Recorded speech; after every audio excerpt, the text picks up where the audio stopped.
How are you? This is Fred Gorhau, guitar player for the Wizards of Winter.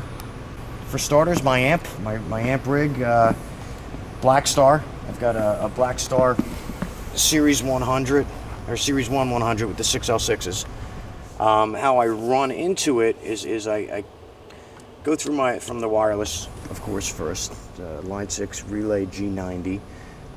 Goes into the Digitech GSP 1101. I use this mainly for my effects, and I get the tone out of the Black Star. So it goes from the wireless into the GSP, and then it runs down into the return for the Black Star, and then the input comes from the send, and then it goes into the cabinet, which is vintage 30 Celestions in it. It sounds awesome. Black Star's taken really good care of me with it. And I have another cabinet at home, but I don't have that one in a road case, so I usually just travel. I run a side fill with this band, so I usually just travel with the one cabinet. I've got a clean channel here, just a nice crisp clean, and it's set to mimic a 65 twin. That's nice and clean. And then I only have a couple of different channels. I got a Plexi Rhythm, which is basically emulates an old Marshall Plexi. But I have a little bit of a distortion on it, so I could choose like a tube screamer to put in front of it, so I run the effects that way. And I have the same setting with chorus, and then I have a solo channel, 2 solo channels, which basically is the same sound with a little bit of a volume boost, and one is just with some chorus, and one is just, you know, without chorus. And I only use those 5 settings. I don't like a whole lot of extra stuff on the sound. I don't want to color the sound too much, maybe a little bit of delay here and there, but nothing crazy. So I've been with Black Star for a year now. I met with them last year at NAMM in Anaheim, and I went out to their office in Long Island and took a look at a bunch of amps. They lined up about 30 of them for me, and I fell in love with this. It's got a great vintage tone, but you can also get a more modern tone with it.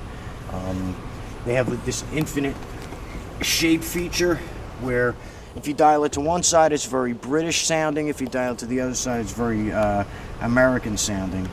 And when I go direct into the head, if I'm not on the road and I don't want to, you know, have the rack stuff, I just have a few pedals and I'll run them in, and I've got a couple of different channels. I've got a totally dead clean channel. I've got a rhythm crunchy channel and a distorted solo channel, which I can add a bit of a boost to it. And it really doesn't need much. I'll put a tube screamer in front of it and a wah-wah, sometimes a chorus and a delay, but it handles everything that I need, and the tone is just fantastic. And these are the guitars that I brought on the road with me for this tour. ESP, of course. I have an endorsement with them.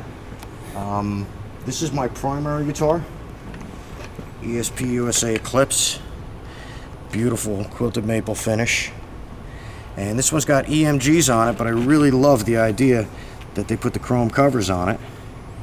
It just adds to the look, you know, it matches the look of the guitar. I use, most of the time I use Dean Markley 10 gauge because my right hand gets aggressive sometimes, so if I put lighter strings on it, the strings seem to, they kind of move like rubber bands, and it tends to be sloppy, so I put a little heavier string on it, and, medium to low action, and I like the 10s on it.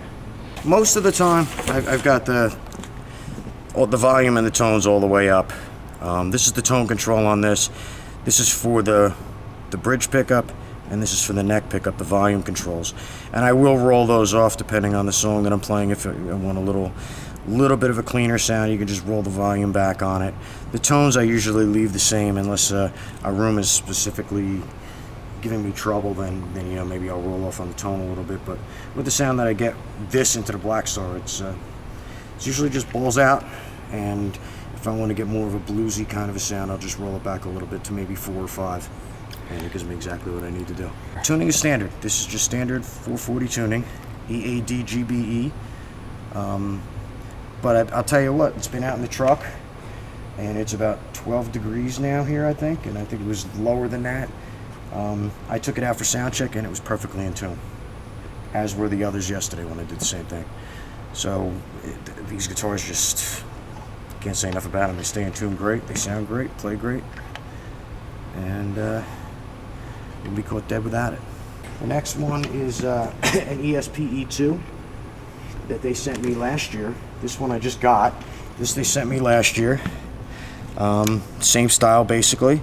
It's this one's got Seymour Duncans in it, so they're passive pickups. A little bit different sound, but I'm real partial to Duncans. I really like the Duncans. I like how the Duncans sound. And this is kind of one of my very first guitars, actually the second guitar that I ever had with EMGs in it, and I'm starting to get used to them, and I do like them. But I've been a Duncan and DiMarzio guy forever. And the tune's the same way, the same controls. This is the tone.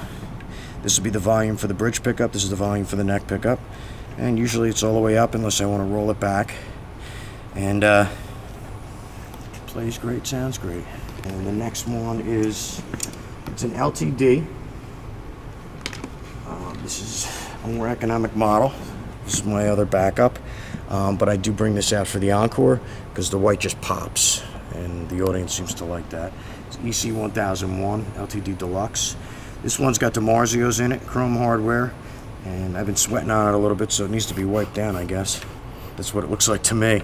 But it's a gorgeous guitar with the binding on it for, for what you can buy this guitar for. It's pretty close to a Les Paul Custom. It's just fantastic, and plays better than some of the Les Paul Customs I've owned. And once again, this has got DiMarzios in it, the passive ones, tuned to 440, and the same basic controls. Here's the tone, and then volume. It's a gorgeous guitar. And this one again stays in tune. It's got the locking tuners. All three of them had locking tuners on it. So I put them in and drop them in the vault, and I pull them out the next day after they're in a truck overnight. 8 degrees, 12 degrees, and they're still in tune. Next one is my backup, just in case I have any problems with anything else. Gorgeous MH1001 in see-through black. LTD again, which is ESP. And this is a really fast playing guitar. It's a really metally guitar. Got EMGs in it. And this has just got a shared volume for both pickups and the tone here, and then the pickup selector. It doesn't have a bar on it. I'm not a big fan of whammy bars. I never really got into them a whole lot. But once again, locking tuners, and these aren't these aren't their top of the line guitars, and they really outfit them well. All these guitars that they make, look at a gorgeous binding on this for what you would look at as a pretty economical guitar.